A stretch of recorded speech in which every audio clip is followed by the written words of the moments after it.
Hallo ihr Lieben, dieses Mal habe ich traumhaft leckere Blueberry Rolls für euch. Die fruchtige Variante der berühmten Cinnamon Rolls. Los geht's auch schon direkt mit den Zutaten und der Zubereitung. Für den fluffigen Hefeteig braucht ihr 700 Gramm Mehl, am besten funktionieren hier Weizenmehl Typ 405 oder Dinkelmehl Typ 630, ein Päckchen Trockenhefe, einen halben Teelöffel Salz, 200 ml lauwarme Milch, 2 Eier der Größe M, 100 ml lauwarmes Wasser, 70 Gramm Zucker, 70 ml Öl, die geriebene Schale einer Zitrone und einen Teelöffel Vanillepaste oder ein Päckchen Vanillezucker. Das Rezept mit den genauen Mengenangaben zum Nachlesen und Ausdrucken ist wie immer unter diesem Video in der Infobox verlinkt oder ihr findet es direkt auf amerikanisch-kochen.de. Dort verlinke ich euch übrigens auch noch das Rezept meiner Cinnamon Rolls. Als erstes wird die Hefe zusammen mit etwas Zucker in dem lauwarmen Wasser aufgelöst.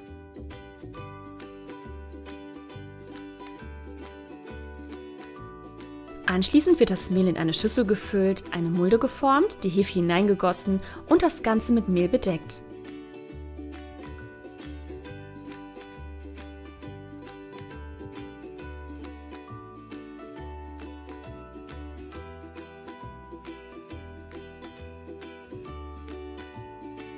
Nach ca. 10 Minuten, wenn die Hefe schön angefangen hat zu arbeiten, werden bis auf das Öl alle anderen Zutaten dazugegeben und grob miteinander verknetet.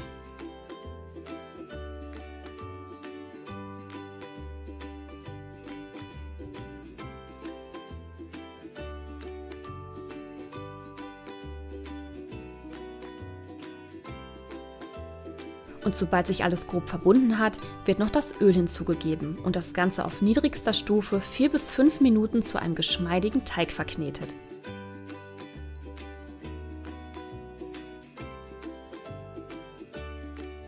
Mit Frischhaltefolie abgedeckt sollte der Hefeteig dann ca. 2 Stunden gehen.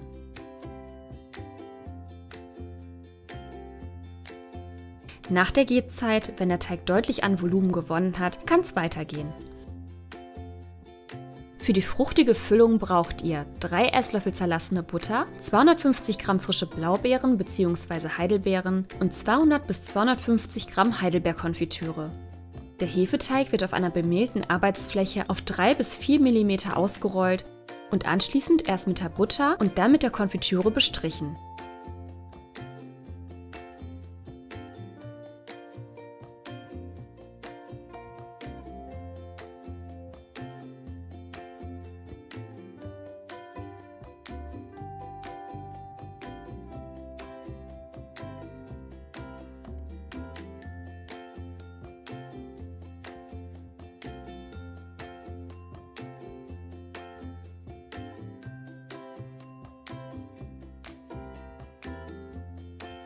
Darauf kommen dann noch die Heidelbeeren und das Ganze wird eng aufgerollt.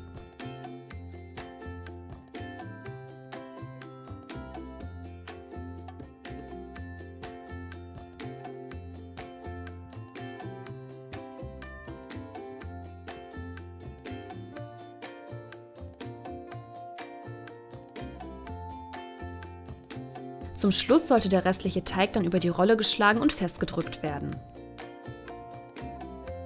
Dann werden die Enden abgeschnitten und die Rolle anschließend in 12 bis 14 3 bis 4 cm dicke Scheiben geschnitten.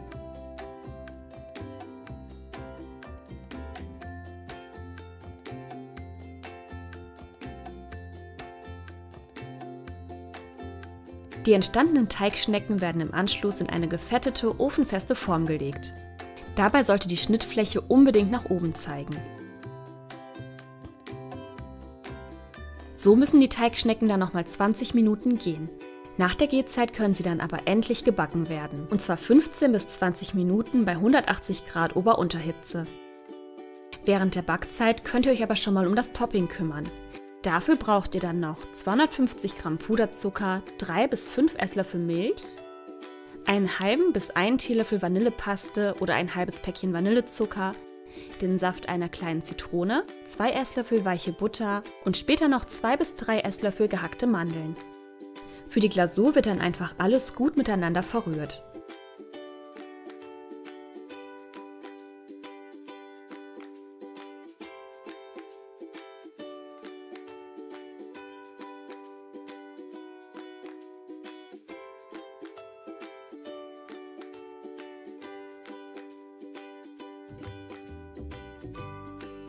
Nach dem Backen sollte die Glasur dann direkt auf dem heißen Gebäck verteilt werden.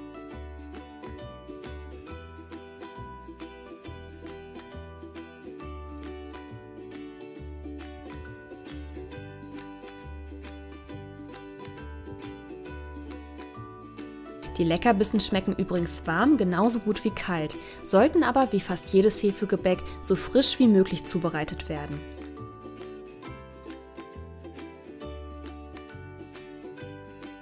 Wir hoffen, euch hat das Video gefallen und wünschen euch ganz viel Spaß beim Ausprobieren. Falls ihr die Rezepte ausprobiert, könnt ihr uns eure Bilder sehr gerne auf Facebook oder Instagram mit dem Hashtag amerikanisch kochen schicken. Über eure wunderschönen Bilder freuen wir uns immer sehr.